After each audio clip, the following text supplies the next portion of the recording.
INNOCN sending me their 15.6-inch OLED portable monitor on the right there. Look at that compared to an IPS display. We're going to go ahead and unbox this. We're going to check it out. It's a gaming monitor. It's also great for traveling. It's got a lot of little things like, being able to be powered by USB Type-C. But man, does this OLED look good, especially when you compare it to an IPS panel. So let's go ahead and unbox it, show you some more video and compare it and why you might be interested in this one. I was pleasantly surprised by it. The difference between IPS and OLED is pretty significant. So let's check it out. All right, so it comes in a box like this, and you'd be surprised what comes in here. It comes with a full case included. The power adapter is actually quite a nice little power brick, and it comes with all the cables you're going to need. Now, a couple little specs about this thing. It is only 1080p. This is kind of not their super high-end monitor, but like their second or third high-end in the 15.6-inch size. They do have a 4K version of this monitor that does, everything you see here, plus 4K, plus a battery, built-in battery, plus touchscreen. This one does not have touchscreen. This one does not have a built-in battery. But that being said, as far as the battery is concerned, if you have a USB Type-C device that can deliver power through USB Type-C, then it can power this monitor, right? Like a newer MacBook or newer PC or laptop. Now here's the instruction manual. Also back there, you saw these come pre-calibrated. The big thing about this is the OLED, right? OLED shows you true colors. You don't get that backlight. You're going to see this when we compare them. The OLED is really, really nice. And it's a gaming monitor, right? It is a 1 millisecond, refresh. It is only 60 hertz, but you'll see later that a 60 hertz OLED is kind of like a 75, 90 hertz IPS. Just the way how fluid it is and how it runs, it's very nice. The other thing to note is this is a 400 nits, so this is a very, very bright screen. It's very clean looking and it's very bright. Now here's what you get. You get USB Type-C cables, 2 of them. Here's that power brick I was telling you about that's very versatile. And so it's all included. Crack that open here. And I like that it doesn't have like any kind, it's very thin. It's 0.2 inches is the profile. And it's very light as well. Let me see if I can get a weight for 1.6 pounds on this thing. You can see there's a chin. Here you go. You got your inputs. You got a speaker there. You got 2 USB Type-Cs, and you have the mini HDMI. And then there's a power button at the top that I don't show here, but there is another power button up at the top. So here's all the specs if you're interested in like what exactly it's coming with. It does have, things like low light, does come pre-calibrated. You saw the calibration thing. Here's that, the hertz thing for you gamers out there. I would kind of agree with that. I mean, it's a little bit of marketing, but it really it was a lot more fluid than my, an IPS equivalent. And then there, really, I would see this as a Nintendo Switch monitor because Nintendo Switch only runs in 1080p with the dock. So you would be running the Switch on you'd be enlarging your screen almost double and still getting that OLED experience. Even if you have the older Switch, right, the non-OLED Switch, you can basically turn it into an OLED Switch. But for this price, it is a little pricier, so keep that in mind.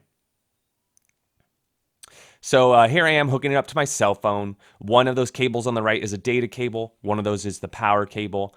And you can use your phone as a mouse or add a mouse. You can turn it into like a desktop. Now here it is, just the monitor in the center of your screen, watching the LG OLED test video. And some things to note here are just how black the blacks are. And then even the brighter things, you can just see how color calibrated they are, how real to life they are.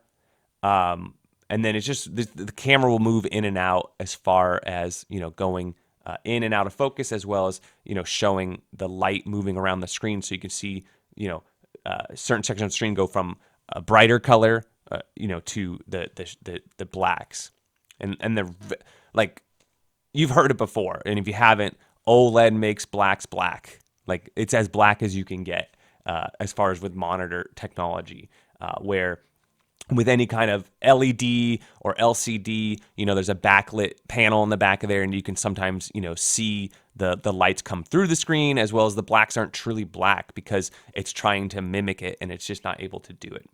So I turned on the light here just so you can see with some light, you know, with some reflection, you know, how it might look as well to give you some different lighting. This is doing justice.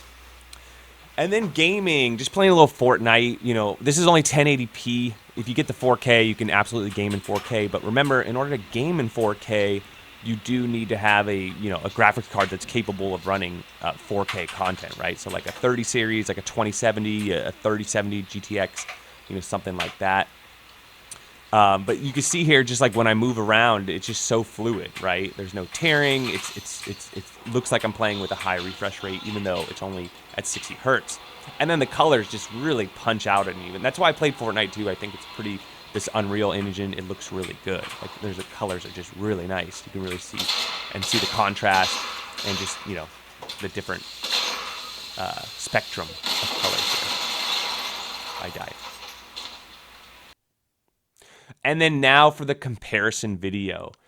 In this next part, on the left side, I have a Vissles-M, which is a 1080p 60 hertz IPS screen. Full HD. I think the refresh on that one is very low as well, like 3 millisecond or 1 millisecond. But you can just see that, first of all, the one on the right is way brighter, right? The 400 nits is apparent. Second, the OLED is just, I mean, honestly, it's night and day. Like a lot of monitor technology, you're like, you know, I can live without that. You know, it's not a big deal. But I have to say, if you are a screen junkie and you really like these little, it's not even little. I would say like a marginal improvement. I wouldn't say it's night and day, but I would say it's considerable improvement. That if you're into that, it is quite a difference. So, like I said, it comes with that stand. The case is a stand as well. It comes with all the cables. It comes pre-calibrated. It works for Xbox, PS5, 4, 3, a computer, a mini computer. You can bring it on the go with you. You can run it as a second monitor. You can kind of turn things into tablets with it. Remember, this one does not have touchscreen, though. My only complaints are, it doesn't have touchscreen. You know, it's only 60 hertz. You know, it'd be cool to have like 144 hertz. It doesn't have the touch screen, so if you are trying to use like Samsung Dex or something like that, it does run. I think it's better experience with the touch screen, but you can use your an external mouse or your phone as a mouse, so you have options there. Very slim, I like that. As far as inputs and outputs, that's fine. The speakers are decent for, you know, little portable monitor speakers. And so far, I'm liking it. Those are kind of the pros and cons. Like I said, this is kind of their second best. You can go even higher up and get their 4K touchscreen with built-in battery. Or you can go lower, you know, with a non-OLED version. They sell a bunch of monitors. But thank you for them. They sent me this to review. This is the K1F model. I'll put a link in the description. Anyways, that's what I think. Let me know what you all think. Don't forget to like and subscribe, and we'll catch you on the next one.